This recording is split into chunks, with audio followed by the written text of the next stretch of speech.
All right, gamers, we're here. Let's talk rifting with the boys here. I'm gonna grab a few gamers. We're gonna grab Zushin, money-making Baron in the Discord.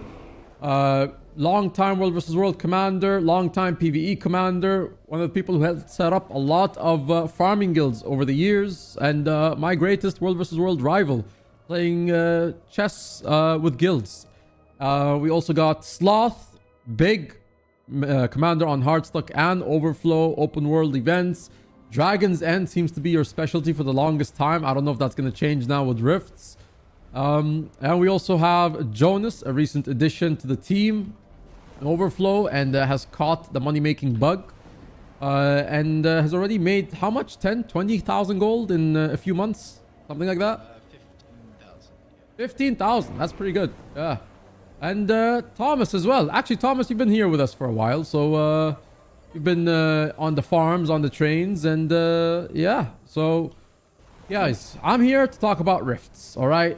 I want to talk a little bit of functionality, presentation, which is a bit more general in terms of like how Aina decided to go about Rifts. But, of course, specifically, I want to talk about the money-making aspect, because this is something that isn't really actually mentioned. Specifically, the spirit shards. So, you know what? I'm going to pass over whoever wants to take the lead on this. How do they feel a month into Secrets of the Obscure? What are we saying about Rifts? I'd say Z would be the best one to talk to. Yeah. Yeah, okay, sure.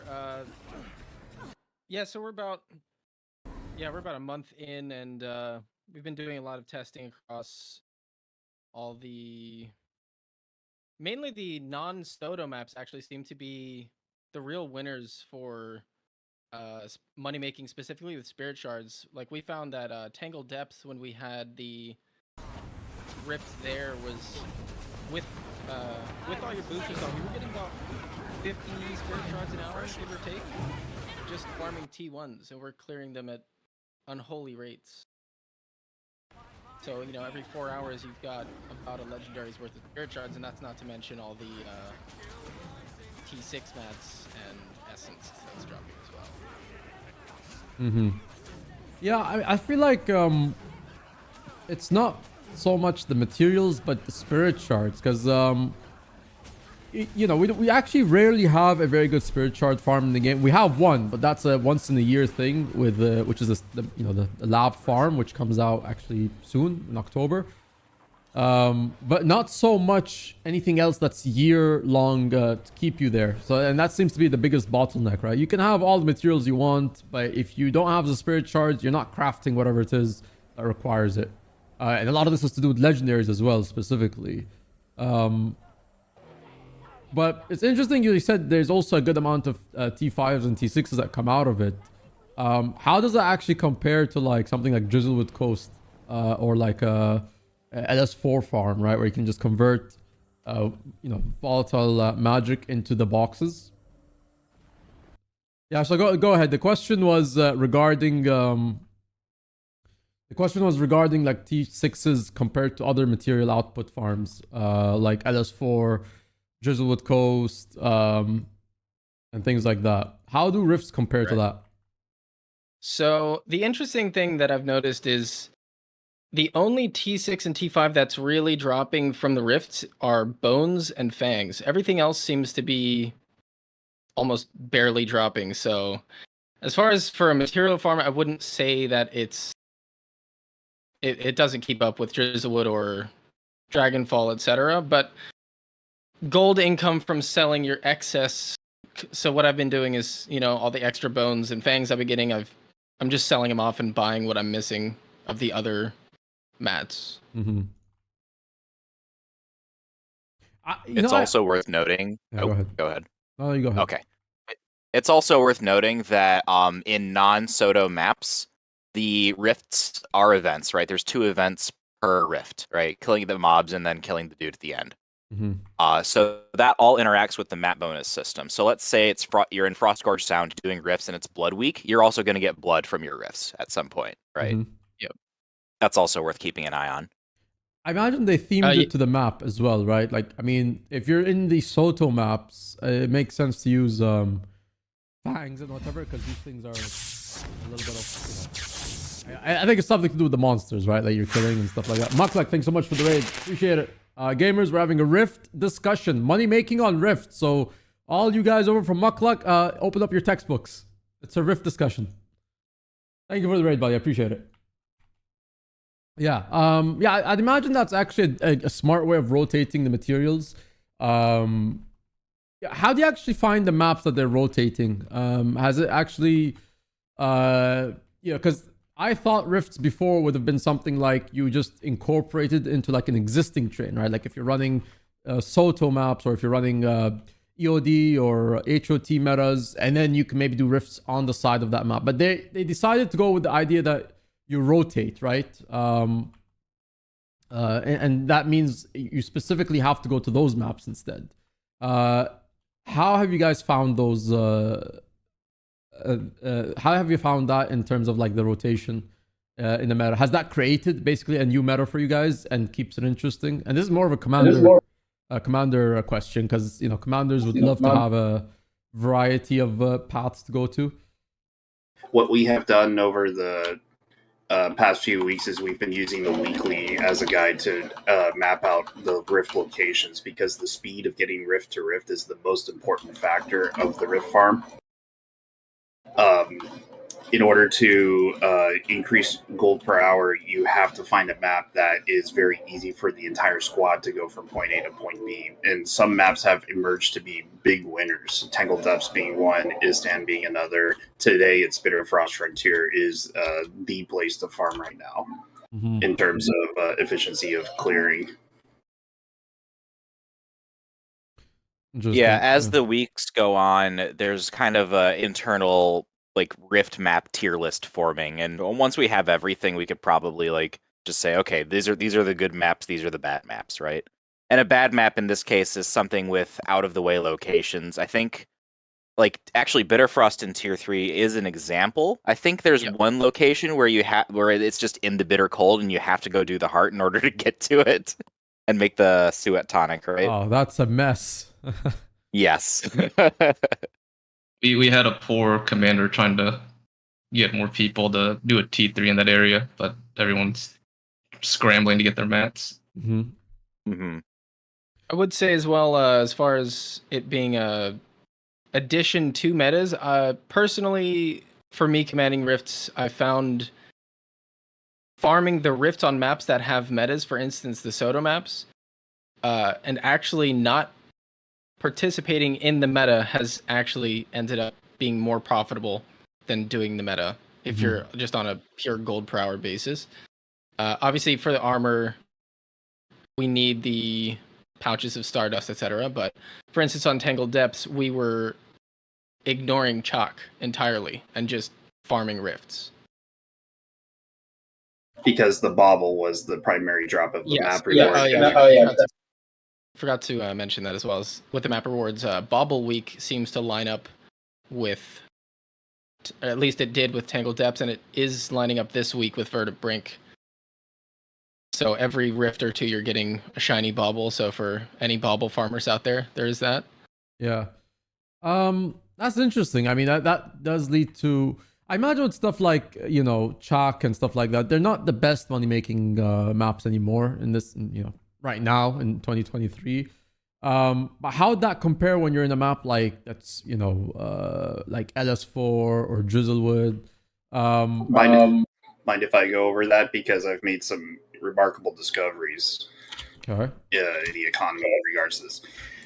A lot of people are misunderstanding the value that's coming from the rift farms, because it blew several money makers out of the water. Legendary money making is no longer the most efficient way of money making anymore. So GOMs, things like that, they're secondary to what the rift is actually putting out.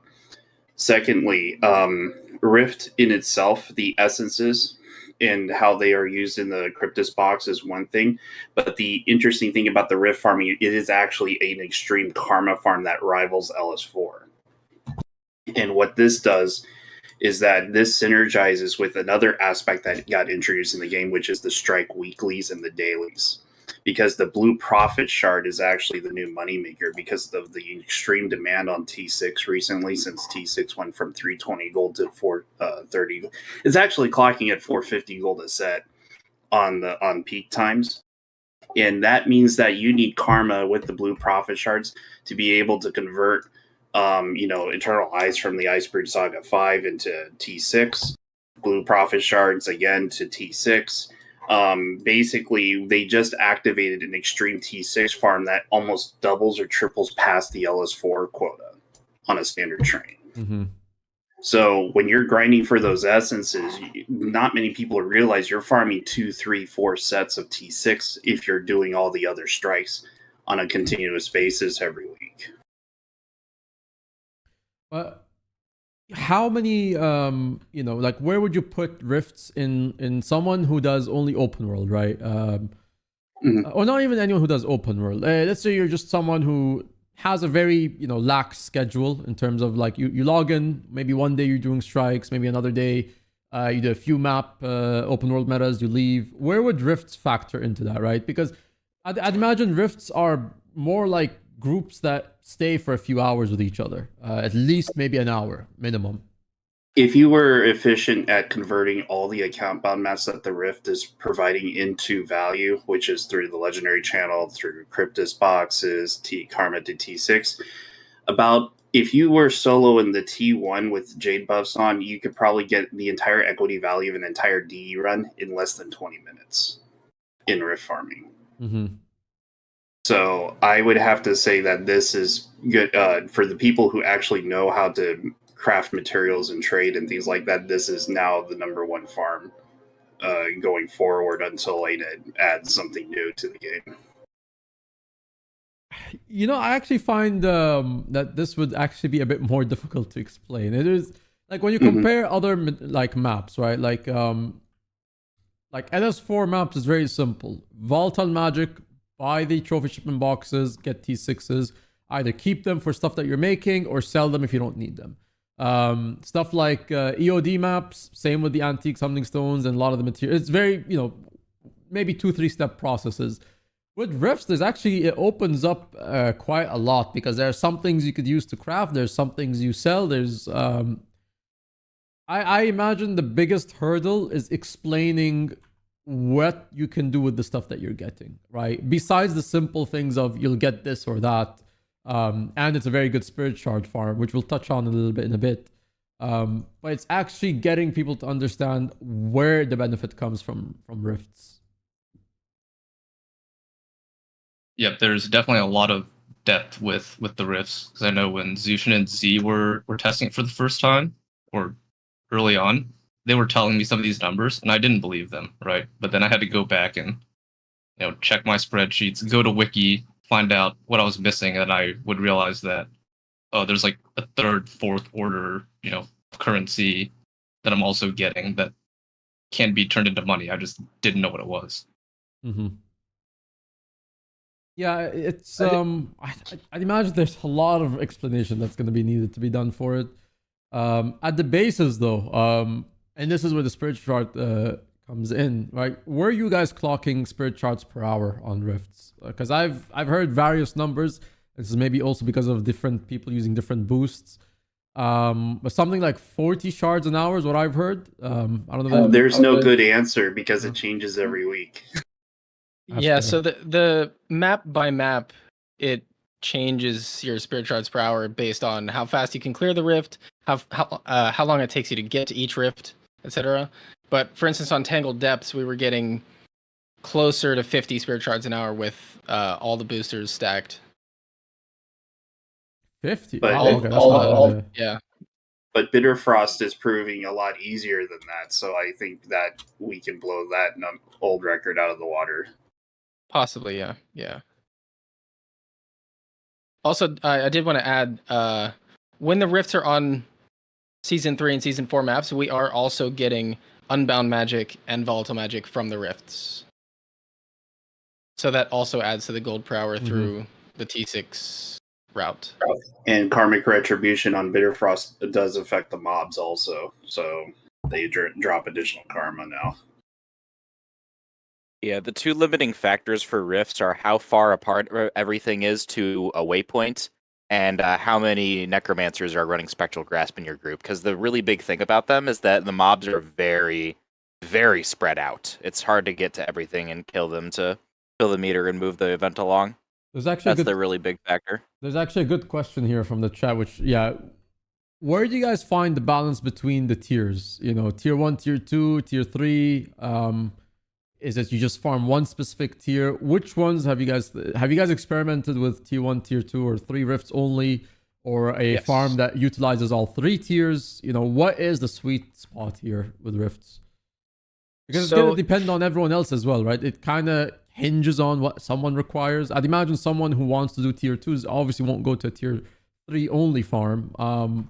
But are specific tier farms efficient, or do you combine 1 or 2, or do you even do all 3 and that's fine?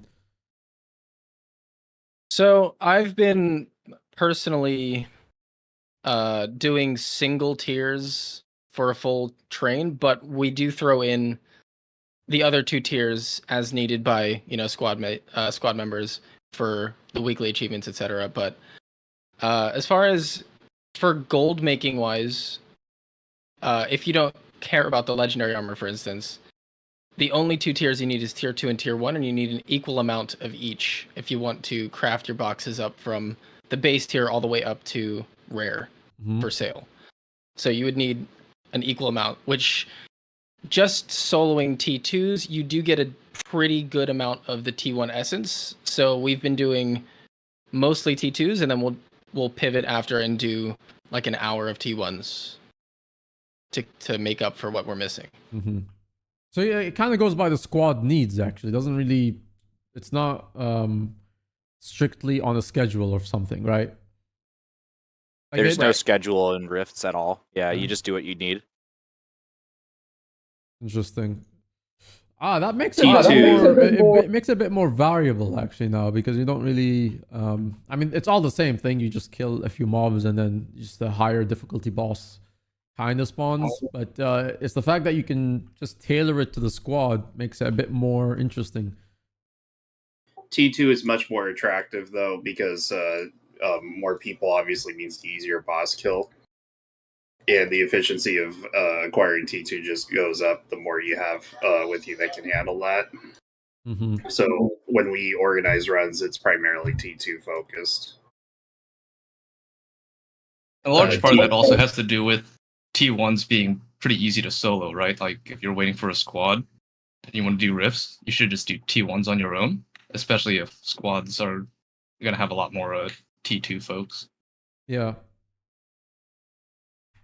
T2 would be a yeah, I think I mean, to be honest, I haven't seen them to be, even the tier 3s aren't super difficult even with a squad. I mean, the T3 are supposed to imply that you have a squad, but I don't find that the struggle. However, it has created a blessing now, because the fact that they're so easy to do, it's generated more or less kind of like a speedrun farm, right? The faster you can clear them, the more money you can get out of them.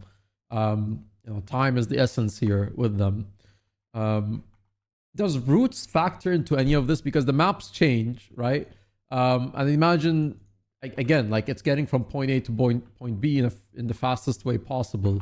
Does that change any of the pathing? I find like a lot of commanders who aren't even used to commanding, which I also want to get into in a bit, but I find that they'll maybe have to figure out paths and stuff like that. So rifts are there's like 5, I believe there's like 5 fixed locations that your rift could show up in depending on the tier, right? 5 times 3, am I right on that? I actually haven't counted that. Yeah.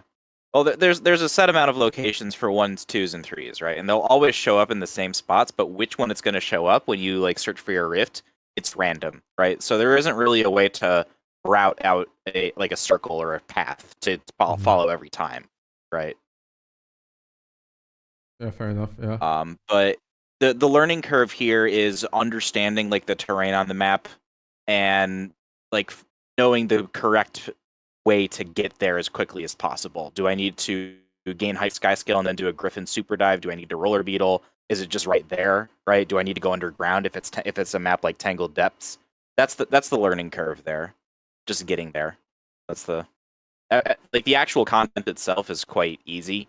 It's it doesn't really fight back that hard unless you're like low on people or something.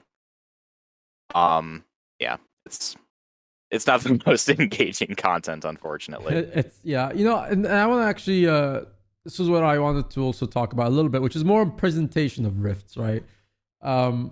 I actually thought rifts were going to be this more like map ending event, similar to like, or at least the scale of a. Oh wow, I didn't even get to hit that boss that much. Okay, well, yeah, exactly like that. Like it died before I even hit it. So, well, actually I did, but I thought it was gonna be more something similar to a world boss in a map, maybe just below a world boss. But I did think that rifts were gonna be this thing where like it kind of forces everybody on the map to go towards, right? Maybe the map just gets flooded with you know, enemies if you don't close the rift in time. Do you guys find that it's not as interactable or engaging in the sense of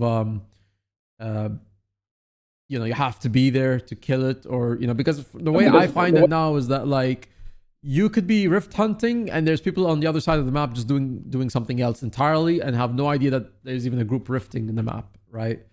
What do you guys think on that? The difficulty of its scales, and T1s are like level 0 mobs. They're just brain dead easy to kill on any build. But when you get up to T2 and T3, you're being in their restrictions that the boss has gets uncapped, and so it's able to do something new. And then when you get to T3, you need to be able to handle the mechanics. And for us, when we're looking at what ANET is planning from the studio update, our highest speculation is the T3 currency is needed to spawn the next level, which could be a legendary version of it.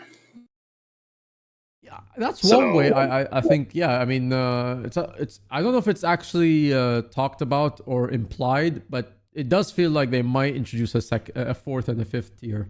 Yeah, they've confirmed they're adding a fourth tier. Okay, that's confirmed. Okay. Yes. Yeah. So for us, we have a reason to farm T3 and hold some currency, but there's no current usage of the currency yet, other than to sink it into your legendary armor right now. So basically, we're just holding that and waiting. But it's primarily right now, it's T1 and T2. That's the highlight of the here and now. Mm-hmm. T3 and eventually the legendary spawns that comes from the new map or whatever the story brings, that is going to be a higher focus and quite possibly an escalation to what is required from us to kill it. How do you monetize Essence of Triumph from T3 farms? You cannot. That's the fun part. You don't. Yeah, there is currently... Sorry. There's currently no way to leverage a T3 essence into a sellable item. There might be in the future. The Soda's not fully out yet. This is like the first half of it, you know? Yeah. And that's the thing. This is only the first part of the expansion. We haven't even reached part 2 yet, which I imagine would be something in... If they want to make it where every August they release an expansion, then the next part should be out around November. Something like that. But yeah, wouldn't that requirement map meta Cryptos event to take precedence over what their current map meta is taking place? I think it would have to be timed. However, yeah, the advantage with rifts is that you could just open them whenever, right? So what I'm talking about probably relates to more, yeah, it's kind of segmented, which doesn't go about. I actually think that this method now, where you're opening the rifts yourself, makes it so that actually, first of all, allows people to just come in and out of the train at any time. So even a guild, like I could imagine guilds on a smaller scale, like we're talking about 6-7 people, can now do rift hunting together, right? Like a tier 1 maybe, a tier 2 maybe, if they're not shy about, you know, going on a public tag. The one thing I've noticed, and I'm sure you guys have too, is that there's been a bunch of commanders that have somehow just like emerged out of this event, right? Like even people who have the tags who have never used them are now commanding rifts. Do you guys find that this is actually a great... is it a great introduction into how to lead a group on the map? Do you guys think that there's some value there to even getting like sort of training runs done like that, where someone can just tag up, go towards a rift, open it, you know, because there's not like a specific path. The path is just go to where the rift is, and that's it, right? There isn't like a go here, kill this, then you have to go to this event and spawn this boss or whatever. I would say that. Go ahead. This has been the greatest thing they've done to the game, because this is for more commanders to do this. This is giving them a real good look at how to manage your squad in getting movement flows a little bit more efficient, and this is essential skills that you have to pick up for World v World specifically. So as a World v World commander, I'm loving this, because basically I have to pay attention to how I get my squad to point A and point B. If the dots are all over the map and no one seems to know the best way to get there, you're not functioning near efficient as a commander should be. You need to make sure that you can guide your group and so on and so forth. So there's a lot of responsibility on this commander thing now. The lack of a solid path doesn't really help you commander get practice, or probably not. No, I'd imagine it does, because I mean, yeah, it isn't a specific place you have to go to, but it's just one point, get to the rift. So I think for a commander who is this is actually the issue with a lot of people who don't command or don't want to tag up for events, even though they can tag up, right? Is that there's a lot of events in Guild Wars 2 which are very much like, you know, segmented in a way where you're going to get to wherever you get to. You have to lead an NPC, escort them somewhere. And then also finding out which part of the map you need to go to start anything, right? I think with Rifts, actually, it opens up the idea where they can just, you know, because it's very simple. You go to the Rift. The Rift is somewhere in the map. Just get to it. I think it actually encourages them way more than before. Way more than, yeah, events where you actually need to know where you're supposed to open them up, or where the escort is supposed to begin, and things like that. I would actually argue. Oh, go ahead. I would say, for me personally, Soto was actually the reason that I bought my commander tag originally, because for the longest time I didn't want to buy a commander tag, and I'm sure there's other people in the same boat of not wanting the responsibility of being the commander and not having the answers to help newer players, because that's kind of my focus as a commander. And going into Soto, it's like, okay, I'm on the same playing field as every other commander in the game, because none of us know what we're doing. It's new content, and we're all learning together. So you can go in as a new commander and figure this stuff out, and nobody's going to be expecting anything from you. So it kind of took away that kind of fear from me personally. Yeah, it's definitely very easy to get into. The skill floor or the skill ceiling, or no, the floor for like succeeding at a rift is quite low, even at tier 3. So there isn't really a strong fear of failure if you want to get into pinning up for rifts for the first time. You just go there. The game should tell you where to go. And you go there and you kill stuff, and then the enemy at the end dies, and you've succeeded, and you can keep doing that for as long or as little as you want. There's no hard requirement to sit down for an hour and a half and do this one thing, right? So the barrier to entry to actually sitting down and commanding this in a way that players will be happy with is very, very low. Yeah. I even imagine that I've said this a lot of times already on the stream. You know, I do feel that rifts are, yeah, they're not engaging in terms of content and the difficulty. However, I could imagine, you know, people are on Discord. You get a group of people on Discord. Everyone's chilling. Everyone's talking. And you just go at them for, you know, an hour or two. And then during those, you know, 2 or 3 hours even, you just have people swapping in and out of the voice channel.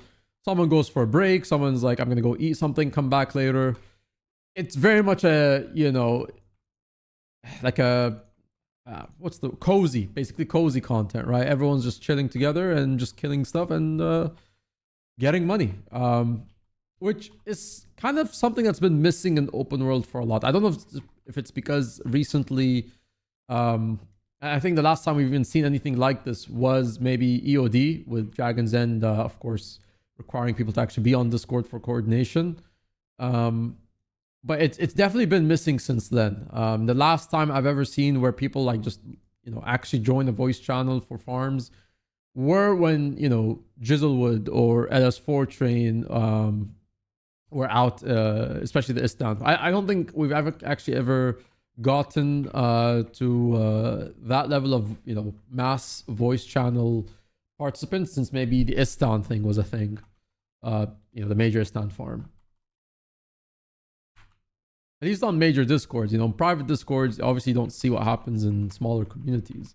In major discord, rarely do you actually find people now on the voice channel. I think Rift kind of does that because, yeah, you kind of need to kill time with something, right? So chatting actually kills a lot of time while you're rifting.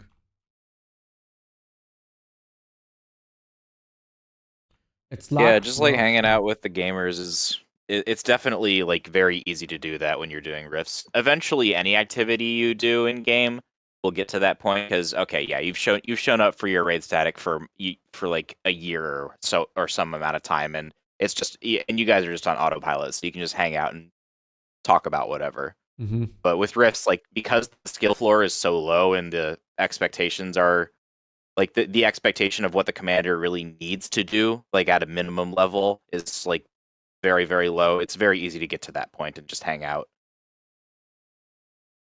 And I actually prefer doing the rifts a lot more than like Octavine. It's a fun meta, but it's a 2-hour timer. It's at this point it's more of like a social event, but you do have to stick with the clock, right?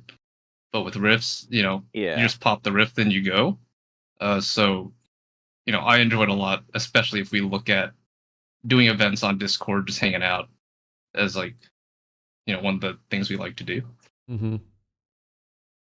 What level rifts are you guys doing? This is, I believe, a T1 rift with this commander. I'm on EU, by the way. They're on NA, so I'm not with them, but whoever I'm with, I think it's a tier 1 rift.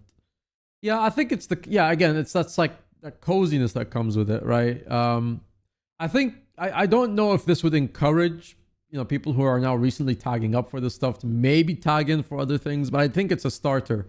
I'd like to see maybe not change the formula too much because it seems to be working, but maybe add a little spice to it here and there with T4s or T5s. But yeah, I would like to see how much more challenging it needs to get, right? Because right now it's kind of just been this thing where you just go kill stuff and then close it. And it's been very beneficial in terms of the amount of resources you can get. I think it goes back to the start of the conversation, right? In terms of the money making, I do think there needs to be a better form of like, what do you do with this stuff? I think that hasn't been communicated too well, mostly because, the expansion hasn't fully been fleshed out. We just got the first part. We still have 3 more, updates to this expansion before it closes the book on it. But I do think they are lacking a bit of that information to get players to like, all right, you've gotten these things. Some of them are going to be used for open world armor. Some of them are going to be used for whatever relics, but it's kind of like and I say this because most players don't use the wiki, surprisingly, which is a very powerful tool in this game, but it definitely feels like they could be more explained here. Yeah, they've been working on filling in the in-game documentation pretty well. You might have noticed that a lot of the items that are used to make legendaries now have tooltips telling you specifically how to use them. Yeah, I think that's a good first step to getting people more informed.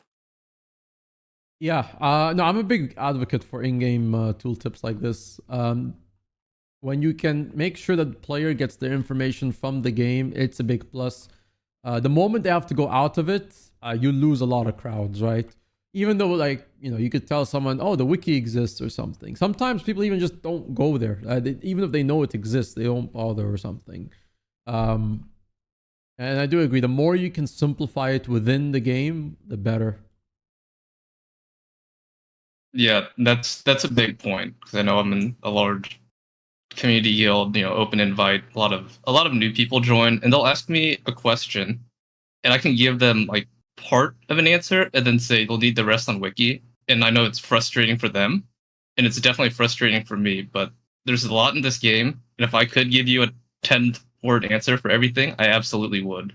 So the tooltips are huge quality of life, especially for the newer players that, you know, they're going to go to wiki and they're going to be overwhelmed, right? There's a lot of information. But the money making right now is 10 times easier right now than before Soto release. That's for sure. Yeah. Making a lot of money on this. What do you think about the fact that, you know, T6 mats have now if we go back, you know, roll the clocks back a few months before the expansion, I think a T6 set cost just barely like 300 gold. And now it's almost at 450 or 440. Oh, that's not the real story. The real story is over 3.5 million actives got deleted from the game in the past 3 weeks. We still got a few walls actually with Ectos. I don't think so with Ectos actually I think there's 2 more walls that need to be broken and they're below 30 silver. The wall, I don't think there's a wall after 30 silver. I don't think there's a wall for at least until like 35 or 36 silver. So if the walls at I don't know what they are, they're supposed to be at like 27 I think. You'd have to check on bltc.com, but yeah, I think they're at like 27 or 28 silver. There's like 2 major walls. And if they're broken, there's nothing stopping them from skyrocketing past 30 silver. I expect we're going to sail through it. There's several things they did to the game recently that has, combined with rift farming, has made making legendaries a complete joke right now. The World v World change, the... Sloth, can you describe what happened with the skirmish chests, or Tom, whichever? Sure.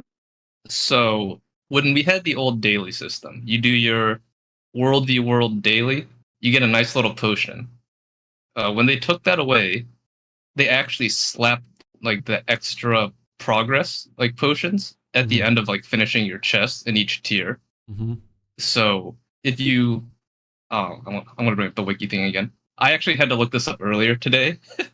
If you do all of your non-repeatable chests, go all the way up through diamond, the total amount of extra progress potions that they added to the reward tracks, the skirmish, you effectively finish 2 like full like reward tracks from that. So if I did, like, and it's repeatable. And for since I have Diamond Legend, it's really nice to get gift of battle every 30 minutes to 45 minutes now. Yeah, if you've invested the time to rank up your World v World all the way up to 10,000, then you're eating pretty good right now. And even I'm at what was my World v World rank? I'm at about 1,000. It's still pretty fast for me. I get mine in about two times my World v World guild shows up and does a Zerg. I get a gift of battle after 2 of those. So it's quite fast, even if you're an average player. Do you think that actually encourages people to even, you know, actually get into WW because it's just faster to get it now? You kind of have to. If you ever want to do a legendary, you're going to have to do it at some point. If they are legendary crafters, it beats Drizzlewood hands over.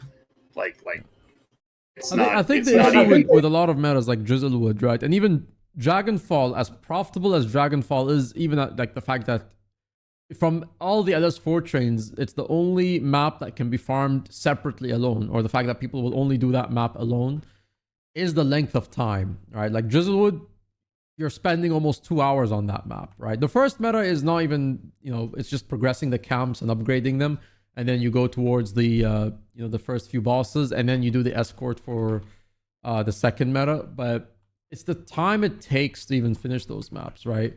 However, they are very good in the sense that, yeah, if you want basic materials, Drizzlewood drops a lot of them, right? In fact, that map purely gives you almost every, you know, metal, wood, T5. It just drops a variety of materials compared to other metas where it's a lot more of a specific material.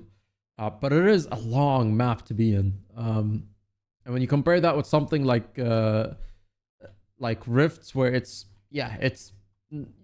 Of course, you can, you know, be rifting for hours, but it's just you're just bouncing from one place to another place, and it's the same thing, but less tedious than something like Drizzlewood. I feel like Drizzlewood is just a exhausting map to be in. Yeah, indeed.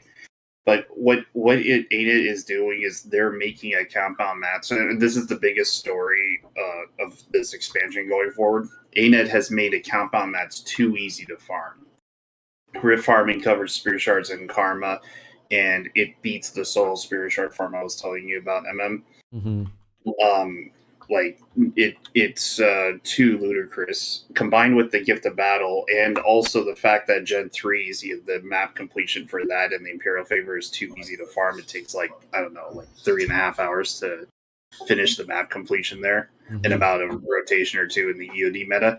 You can get a legendary out every day now, just from the compound side alone. So that's like you're making almost 100 gold an hour of playtime for every 8 hours you're playing. You're making an entire compound side of the legendary weapon done, and they're flooding the system with this. If a lot of people take rocks out of their heads and they start doing this, they realize there's not enough mats to sink into anymore, and that's why we're seeing a lot of price rises. T6, Ectos, anything, the NPC Lear, all those mats he has and thing, all those mats are being sucked out of the system at unprecedented rates right now, and you have to hold those, no question. Yeah, because but I also be careful with that, because I think there's also quite a lot of people now in horde mode, thanks to the fact that there is something to save up towards, right?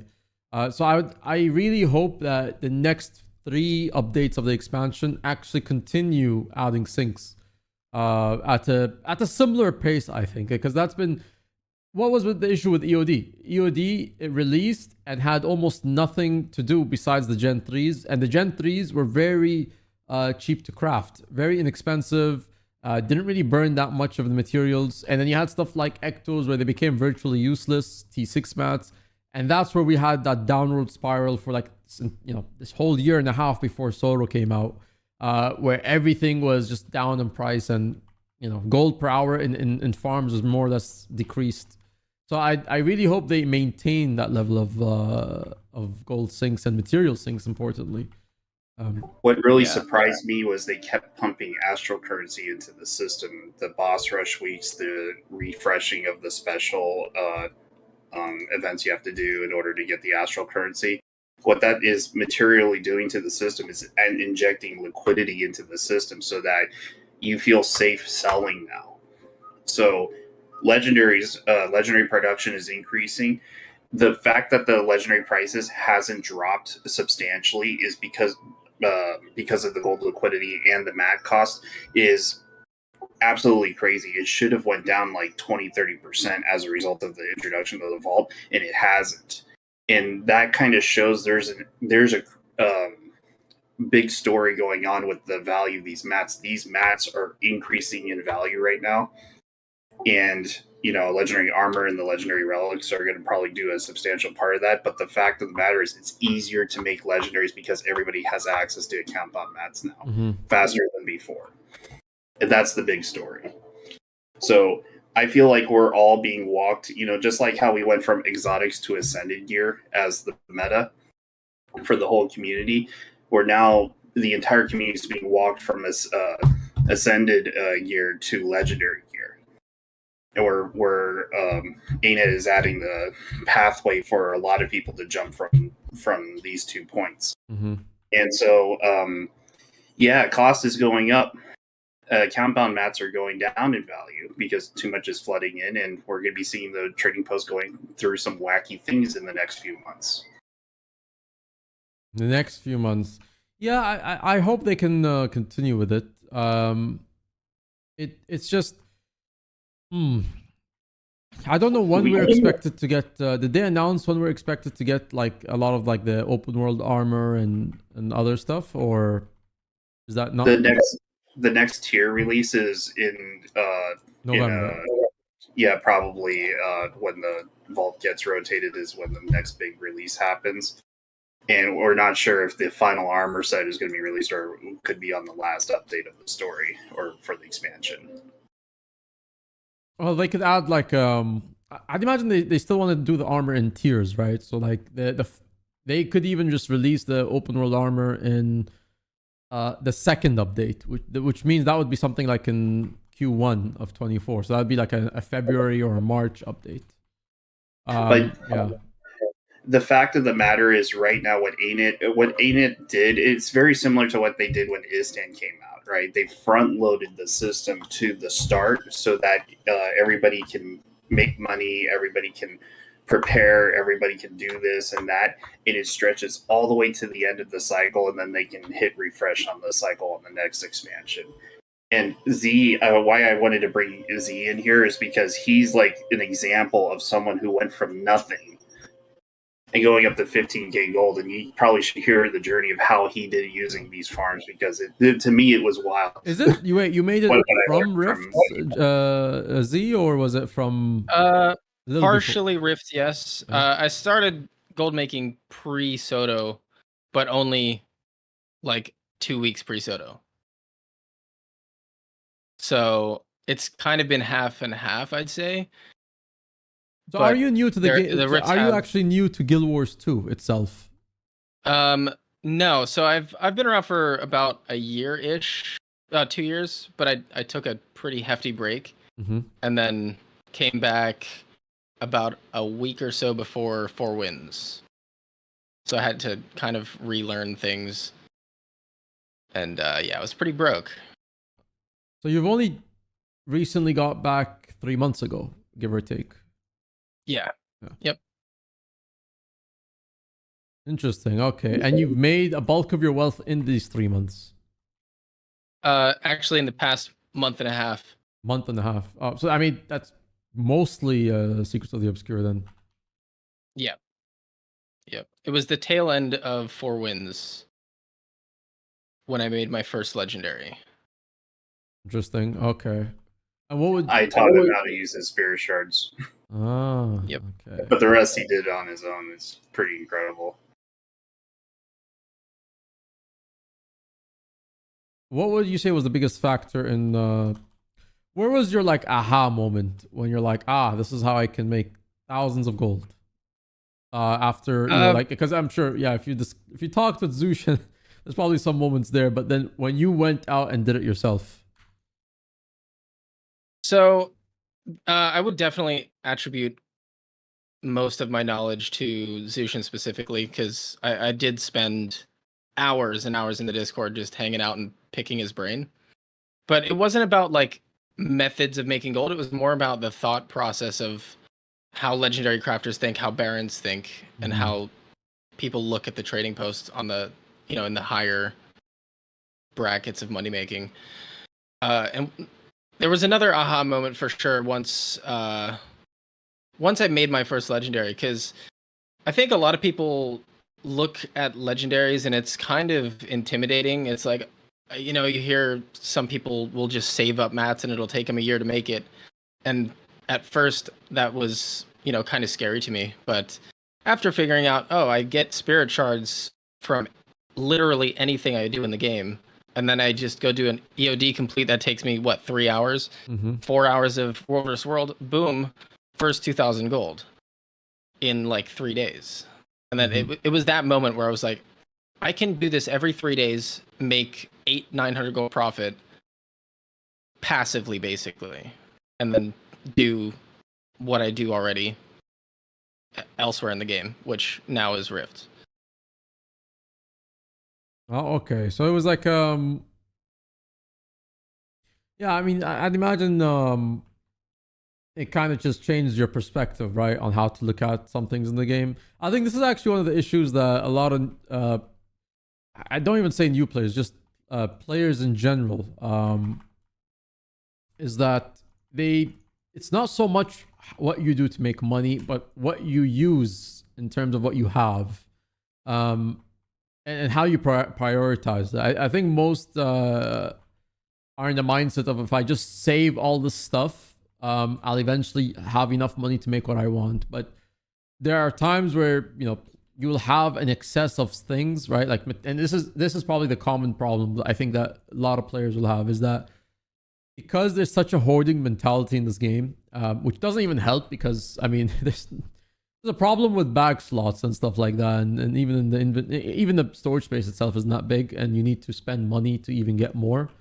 Is that when you're making, let's say, an item X, right, and you have X, and you have some materials from here, some materials from there, and let's say you have 250 powerful bloods, but you need 500 venom sacks, right? Rather than sell a material that they have an excess in, they'll just go farm more to get whatever they need, right? So it's like if I have, let's say 500 vicious claws, but I only need 250, but I don't know, I need venom sacks. Instead of selling the extra stack of claws or the extra stack of something else, that hours spent, I think, like, is a loss of time for them. And so like the thing that could be done maybe in a few days is now going to take them a few more weeks, just simply because they don't want to sell the other thing. And they're like, no, I might use it for another item. I might need this later, but if later is you're going to craft another item months later, by that point, you'd have already saved up the same materials again. You'd have already gotten them again, right? So it's trying to prioritize what you need now versus later. And I think that is a problem I've encountered. Most players just don't seem to get it. They just don't seem to come to that conclusion, right? That you can sell something now, and then if you need it later, worry about it later. Don't worry about it when it's not the problem now. Yeah, that's definitely a huge problem, especially with like how you think of things. Like I was in that boat for a while, right? So like I started playing about a month before EOD. In that first year, I only made 5 legendaries, and a lot of it was I'm sitting on like all these mats across all these characters, and I don't know what to do with it. And then once I realized that, hey, sell what you don't need, use what you need. Well, let's just say I cranked out a lot more legendaries since then because I wasn't, sitting on things I wasn't using for like a year. Mm-hmm. Yeah. But with that being said, again, I think rifts are going to require a lot of heavy lifting to explain where you can, the basics of it's good for spirit shards are very easy to explain. But then when the things that come out, or what you need to use the items for, or what you can craft, or what things come out of it, that is going to be a lot of heavy lifting. Hey, I got my notes ready if you want to talk about it. Well, let's go. Details. Ooh, let's jump into it if you want. Okay. Now, let's go. I'm just wondering if Chad is ready for this, because this is very technical stuff. It's okay. It will somehow be simplified somewhere in the comment section. Okay. The first and ultimate tool you have to do is you must go to the wiki, okay? And we're going to analyze each of the boxes, and we're going to analyze what we do with our spirit shard and our karma, because that's the 3 things we get from the rifts, right? Mm-hmm. Do you want me to actually open up the wiki now? Yes. So we're going to look at the common box first. Now, in order to start the money making, you have to have the capital to do this. So if you have 0 ectos, you have 0 mats, you probably want to go and do Drizzlewood. So Drizzlewood does have a stepping stone to get to that. But my safest, like Z, what would be an appropriate starting gold position of mats to just real quick, would you like to link me what on the wiki I'm supposed to open? Oh, if you go with, someone has to do that.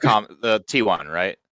Yeah, we're looking at the T1 box. We have to look at every T3 very carefully. I mean, every Cryptus box very carefully.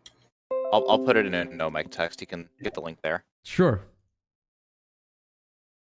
And also, I'm going to be doing a lot of assumptions in the economy, so I hope you guys don't mind that. Okay, some theories. Because there's a lot of scenarios happening right now. Okay, go ahead. We have the wiki open, tier 1. The most powerful button in the entire wiki is when you go to the crafting section of this box, there's a thing called show all base ingredients, and that causes the API to draw up all the costs associated with the box and list it out from buy order perspective. So a little bit down, yeah, you see the button show all basic. Oh, you want me to actually go to it? Okay. Yeah. There we go. And then you need to sort the material list from low to high. From low to high. For cost. Oh, cost, okay. Yeah, material cost. Okay. So basically, it will show the box at its buy order level. And by the way, if you are going beyond the buy order level, you are speculating in this market because this market changes every week, every weekend because of the weekly rotation. And obviously, the market goes high when the box's value goes up when weekly rotates, and it goes down when we go away from the weekly until the next weekly. So there's a time when it's in high demand, there's a time when it's low demand, and it's week by week. Okay. The buy order cost of these mats cannot exceed the buy order value of the box. So if the box is worth more than the cost, you definitely make the box. If the buy order of the materials is higher than the box itself, you scrap that. You don't make that. And notice that this requires research notes, and that in itself is a cost. And I use the fast farming value of the cost to make that research note, which is like almost a silver 5 or something like that per research note. So you also have to add that into the cost. So this equilibrium is very important to understand if you have to make the box or not. And if the cost is too high, you sell the mats and you buy the box. So that's as simple as it gets for the T1 box, right? Okay, yeah. Okay, Z, you want to carry on to the T2? Sure. Okay. Well, I mean, you also asked me a question before, Zushin. To get into this, you could literally start crafting these with your first like 5 ectos. Like you could start with one, but I wouldn't recommend it. So maybe 50, 60 gold, and then you can kind of start cranking these things out. Yeah, I would definitely say rely on first someone else who's already doing them for you, and you're just rifting with a squad until you've actually gotten enough of the resources yourself. Right. So don't start this from scratch. Start this with something you've already made out of farming. Now to reduce cost. To reduce cost for ectos and research notes, I highly recommend using your unidentified gear for that part. And for the dust and the large bones, the bones you'll get from the rift itself. You don't have to worry about that. Dust, however, will have to come from trophy shipments from LS4. Mm-hmm. There's no other way to naturally farm this outside of buy ordering these dust. I feel like the research notes is such a cuck on this because it's so annoying to get them to begin with. Oh man. Yeah, that's we the most time consuming part. Yeah, we found methods to farm it faster, but fractal components that drops from fractals can allow you to make the 200 research note version exotics, and that's kind of cheap, but not as cheap as doing the barbaric homes. Yeah. Okay, so the next spot on this is, I'm guessing the uncommon. The uncommon. All right, let's hit that. Now another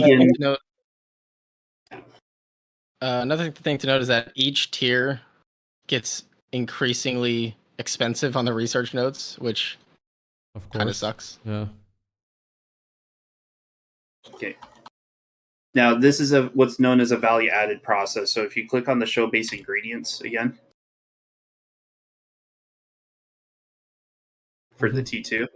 Now keep in mind, if you sort this from lowest to high, it's the same box, but there's more stuff added to get to T2. And now there's a time requirement, which is the 25 essences, right? Mm-hmm. So notice that the buy order and the cost is a differential now. Now, of course, you have to account for the research notes, so you have to add that to the cost. But the difference between the buy order and the cost, that's the value of the Cryptus essences. Okay, and it's approximately like, I don't know, 90 silver to 1 gold. I mean, Z, what was it on your spreadsheet? It's like around that range. What the profit? Yeah, for the 25 essence, if the value. Oh god, I don't have that in my spreadsheet yet. Well, there you go. Yeah. Make sure to add. That's actually a revelation. Right. So even if you're not doing T2s or you're doing whatever, you're getting that differential is the value after taxes. That's the Cryptus essence. You're getting maybe 1 gold for every 2 glyphs. And by the way, you must max out your masteries on this. You can't craft these boxes unless you got the Astral Ward mastery in the game, leveled up to a level. And the last level of the Astral Ward memory increases the yield of the essences per rift. All right, now we go to the rare Cryptus. Yeah, before we continue, I just want to point out something about T2. The main demand in the market right now is actually the T2 box and not the T3, because everybody needs to craft the T3. So sometimes people just buy order these. Other times people just use this to spawn T2 because they want to get through the T2 requirement very fast for their armor. So this item right here has the highest velocity in the market compared to the T1 and T3s. So a lot of the money is through this channel, and we're talking like legendary weapon worth of gold is moving through this market every single hour on this. Fair. Okay. Okay, and then now we go to T3. Z, you have to talk about the technical in this one. I kind of want to leave. I kind of want to leave that one up to you. To be honest, you're definitely a lot better at talking about technicals than I am. Okay, so we're base ingredients. This is the high risk, high reward box. This box's demand increases dramatically on the weekend, especially when in the vault rotation, 15 boxes is needed to get the astral currency. So a lot of people will just straight up buy this box from listing because, you know, not many people makes this. The key thing about this particular box, it uses a crap ton of research notes, all those mats you see there, and it uses now T2 currency. And the differential between cost and the output and the buy order alone is exceeding 3 to 4 gold, which means that if you were to do both T1 and T2 evenly, you're getting about, is it a gold a rift? Maybe a gold and a half per rift. Yeah, I was gonna say it's closer to 2 gold a rift almost. Yeah, it is nuts. And this is just these currencies alone. Forget everything else. Yeah. Thank you so much, Ari, for the raid. Appreciate it. Yeah. So just by looking at this from a mathematical standpoint, assuming, you know, demand just holds steady across the board, which it doesn't, but there's so much value because there's just not enough boxes in the system. You probably need to quadruple or quintuple the supply of these boxes to get the cost down to an equilibrium that's acceptable for everyone to start buying it. So what the game is shouting to us is keep farming. That because of this spread is existing right now.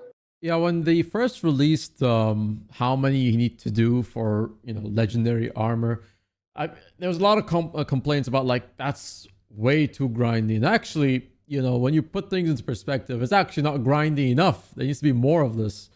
Actually, I don't know who their money-making guy is or their economy expert. I think the person who was to do with reward structure in the game, they condensed the role into something because that thing has that position has been filled by or Ainet took it out. But whoever it is actually did a very good job here because just putting things into perspective, guys. Look, you need T5 materials, you need ectos to create this, right? The essences you need to farm. This is like a pure, and the research notes, they're purely, you need to, you know, well, research notes, they're slowly trying to add it into different things, but for the most part, there you have materials that required like an actual time investment. You can't get, there's no way to go about it. And then you have these these will feed into other parts in the game, like legendaries, and even the open world armor I expect will have some T5s. Ectos, you've now created a reason to sink Ectos in. You need the motivations to be able to continue to get things that you need to make the other armors. This feeds into maybe 4 or 5 different avenues of materials directly related to each other that indirectly then relate to other things outside of this specific thing, motivations. So this kind of actually is why a lot of the prices have gone up and everything, because everybody's about this, right? And also, yeah, plus people are actually crafting these to sell, because there is a money-making aspect of directly just selling the motivation if you don't want it. So where I think T4s and T5s eventually, and if they add more, I do think if they follow the same structure, they'll always be... however, I think if they do it this way, they also then need to introduce maybe a second set or a third set, sort of to balance it out. I think at some point you'll run into, right, where demand isn't as high for the open world armor because it's already been, accumulated enough. They've managed to somewhat make it where you need multiple map completions of the new maps to get it, but if they add or increase the amount of rifts that are required to also get it because you need more essences, or if they add another variety of sets, it actually will do better for the game in the long run, because now you've actually created a pool of things that can be sunk into.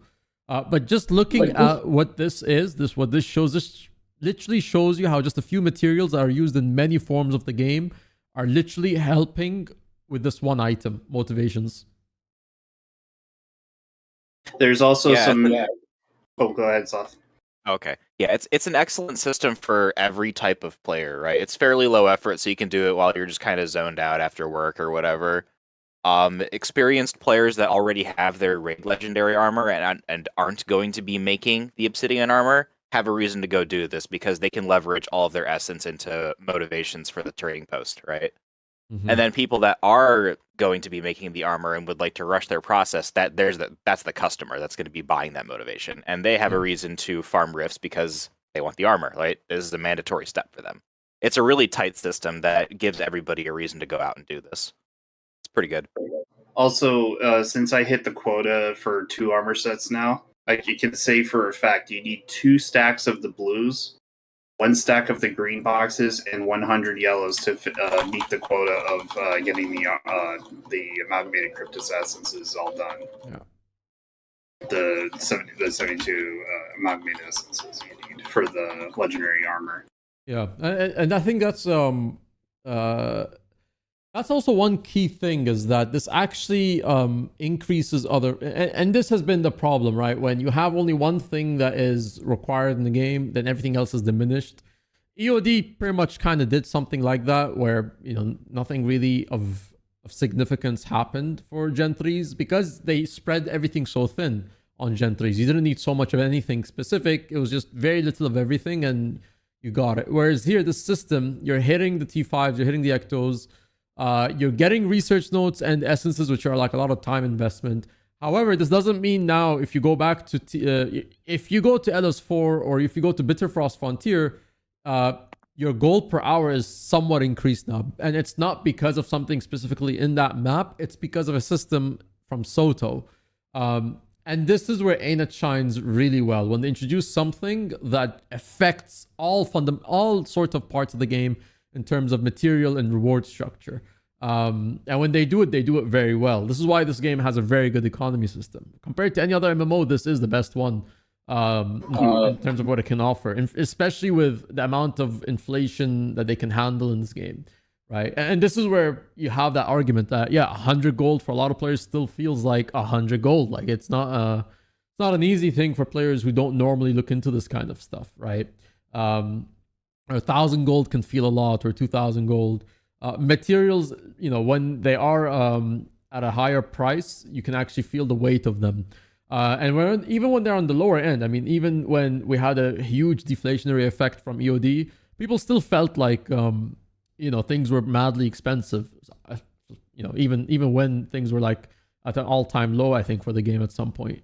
But these are the systems that I think ANET shines the best in, when they introduce something that just directly affects a few things, which then indirectly go ahead and affect a lot of other things. Because now you can go to something else, and then fractals now will even make you more money. You go to strikes, you'll make something from that. You go to other open world maps, you'll make something from that. And if you stick with the main core here, of course, this is where the money really is at. If you stick with what's popular right now. Yeah. There's also a lot of huge implications on this system. If you want me to go into that technical detail where this market's going. So this is a chicken and the egg problem, and there's a way to make money without having to spend anything. And Z, you want to tell them about the juking method? As in, like, leeching the rifts, basically? Yeah, as a commander. it's really stupid. Leeching the rifts now. What the hell? Oh no. Yeah. I mean, This is how you make money for free. I mean, it does apply to the regular player too. I do want to preface that as well. But as a command, like, for somebody who is looking for a T2 train, for instance, like if you're looking around for a T2 rift farm because you need your essence for whatever, and you don't have any motivations, you actually don't need them. Yeah. You can quite literally tag up. You need one to track, and then you track it, you get there, people in your squad will pop the rift. Always. Because everybody else also needs the essence. So you could very well, as a commander, tag up, track the rift, get to the rift, and just wait for somebody else to pop the rift. Because, yeah. Yeah, when everybody figures this out, it's such a joke. It's like I actually want to, and this is something I wanted to talk about, is I do want to see more guilds pop out of this, because there was a common question that people early on when the expansion first released, who bears the cost of the motivation, right? And a lot of people are like, oh, the commander will, but yeah, the commander gets 6 times the reward for having it. And that's kind of been solved because now everybody wants to pop their rift to get the same reward structure. So I think one thing, and this is where honestly the guild system could prove very beneficial, right? I know the guilds aren't used as significantly as they used to be before, but this is where you can pool a fund of resources together, right? And everybody just like creates as many motivations to use, and you kind of like mitigate the cost. So it's not all under like an individual player, but a group effort of creating them together. Something that I think rarely ever gets like, very rarely do you get these opportunities. You have a little bit of them in banners and stuff like that. But this one, it's directly used for something. Banners are more like to help your XP and whatever and gold gain. But with rifts and motivations, this is directly for the farm itself. So I think guilds will get more engaged, and members in guilds will get more engaged together because of this. So Yeah, this definitely. is baseline earning right here, and you're getting a lot of raw gold value, and that is caused by the demand on these boxes by the community. And on weekends, when weekly rotates, everybody has to do the achievement, right? And they got to spawn to T1, T2, T3 to get 5 achievement points. Mm-hmm. And that's when the yellows and the T2s just go sky high for just Monday, Sunday, Monday, Tuesday, right? And then the market dies off Wednesday, because no one's doing rifts after that, except for those who are constantly rift farming. And then the market picks up on Saturday evening all the way to Tuesday again. So if you happen to understand the cycle and you understand and you have an ammunition of these currencies, you can make a lot of money. You're actually outperforming a legendary Baron right now with that, if you happen to know that cycle. I should state that this is farming. This is from a farming perspective as well, right? This is a... Yes. This is... It's a very clear... No. I say that because it has to be a clear distinction. A lot of people will take that out of context and say that means you're outperforming all barons. So just want to make sure that we're talking in the context of farming, not... Ecto producers will be making really good money, but this... I'm talking like... I'm not saying from, like a flipping perspective. I'm talking about hardcore farming perspective. This is baseline, like the better farm and easier farm to do while brain dead. Mm-hmm. And that is until the hype for the legendary armor is over. Or, and here's another thing that's really going to hit the community really hard. What happens if you need the amalgamated cryptus essence to make the legendary relics? Everybody's incentivized to get that. You know, there's some really profound questions about the worth of this stuff, and we haven't really fleshed that out yet because we need the next 2 updates to do that. Yeah. You know, I just, as I'm running into this map now, like, it never occurred, not that it didn't occur to me, but I just thought about it. Like, there are multiple maps where multiple commanders are farming different tiers together. They're on the same map, but it's a different squad. One squad's for a tier 1, one squad's for a, for tier 3. Right. Yep, absolutely. Everyone's got their own priorities. Now, the secondary drops is much more profound, right? So, one, this is a Spirit Shard farm. So, if you got XP boosters, especially Birthday Booster and whatever, you wear that for this event. And what you do with the Spirit Shards is, if you're not map completing and making legendaries, you're promoting mats. Mm-hmm. And right now, promoting T5 to T6 is extraordinarily lucrative business, but that also puts more demand sinks on the Ectos and the Crystalline Dust. Like, Crystalline Dust shot up to 15 gold, which was like, it blew my mind away that it broke that many walls to get there. So, yeah, Ectos are getting hit really hard, and like, I cannot express how important unidentified gear is right now. Like, a lot of my profits is going to just reinvesting into unidentified gear these days. And of course, you're making like 40, 50 silver per Spirit Shard right now in the promotion scheme. You can still make 2 gold per Spirit Shard in certain legendaries. Other legendaries are losers. There's also other methods of what's it called, Spirit Shard crafting as well, that even nets you 2 gold through the forge. Yeah, you can also make Gen 3 precursors and sell that, but you know, I don't think Imperial Favor is worth sinking into that. But there's a lot of ways to do it, and you just pick whichever gives, you know, you feel comfortable with, right? You're not bound to it because you have an income of Spirit Shards. You can spend Spirit Shards. This farm is quite good at regenerating what you spend. And then it's the karma, and that one is the bigger story, because what ANET has been doing is they've been amping up strike rewards through their account bound and currency system. And if you look at Ice Brew Saga alone, every chest, you get 3 chests on every strike clear. That's internal ice, and you need karma to convert that into an LS4 currency. And then you buy trophy shipments, and the value of the trophy shipments has astronomically gone up because of the Cryptus market and the legendary armor situation. So karma is the gatekeeper of that, and you need lots of it. I'm burning through like 1 million karma every 2 days just generating the T6 I need to craft all my stuff. And the rift farming is keeping me break even right now. So it is amazing how much karma this rift farming is generating. So Zushin's definitely on the higher end of, you know, churning through mats. But if you're definitely a more casual person, you like variety, like if you could follow this conversation, the value of your time doing whatever activity you enjoy is a lot higher now than it was probably 3 months ago.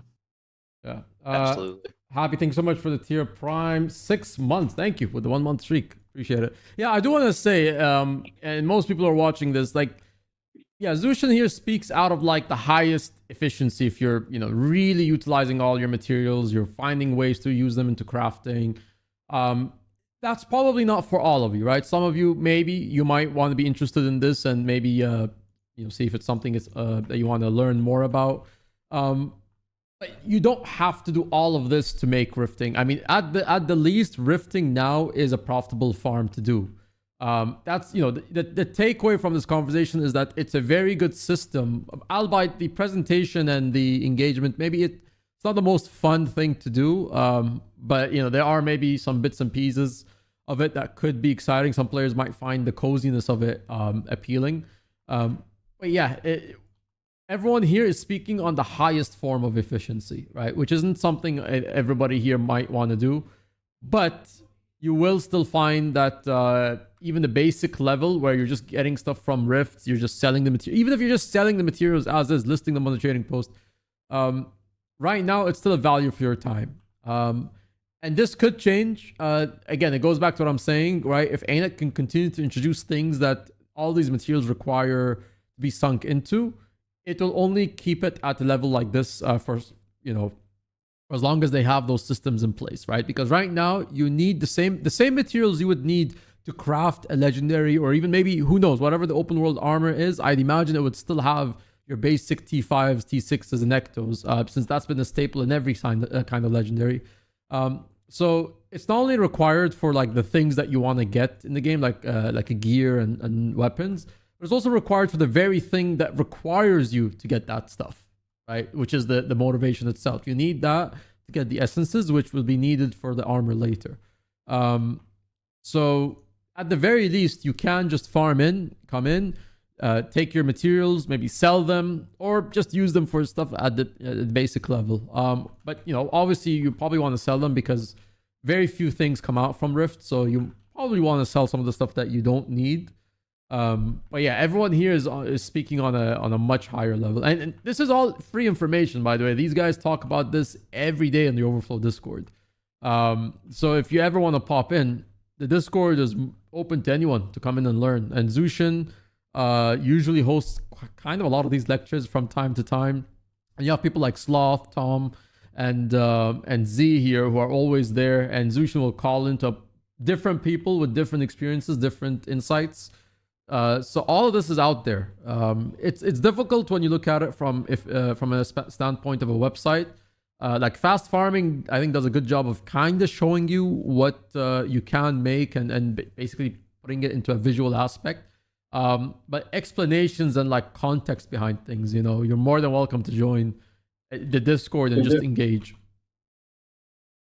Now that you hear the story, Z, you should talk about how you made some of your money, because it's the most stupidest thing I've ever heard, and I can't believe you pulled it off.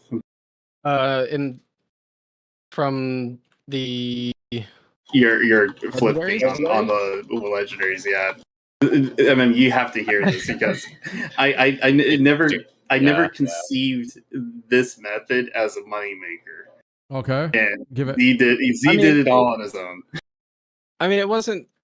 I mean, I don't think it was anything that special, but I noticed the astral, the Legi box in the Wizard's Vault was tanking the mat prices on, or tanking the legendary prices on the 4 legendaries in there.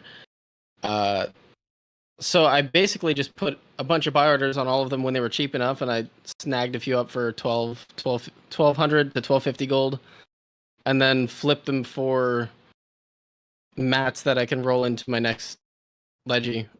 He came to me coins and traded a bolt to me, or a Bifrost. I can't remember which one. Yeah. So I was getting them at 1200, 1250, and I was letting go of them at about 1450 to 1500 for a couple of weeks, and I was selling 2 or 3 of them a day.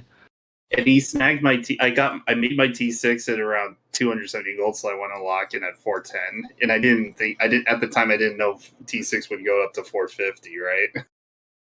And he sold me a bolt, so I locked in my profits, but Z made like 200, 300 gold on every flip when he That's bought actually interesting. T6. Yeah. When you said flip for a moment there, I was like, "There's no way you actually sold them right back again." But the fact that you actually traded them, I actually did. That's a big brain play. I will give you credit for that. Yeah, that's incredible. It was ballsy, that's for sure. Mm-hmm.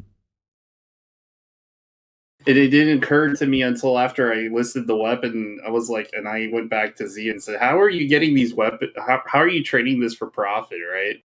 He tells me what he was doing, and I'm like, "Oh my god, that's brilliant." I should have committed a few thousand gold on that. Mm-hmm.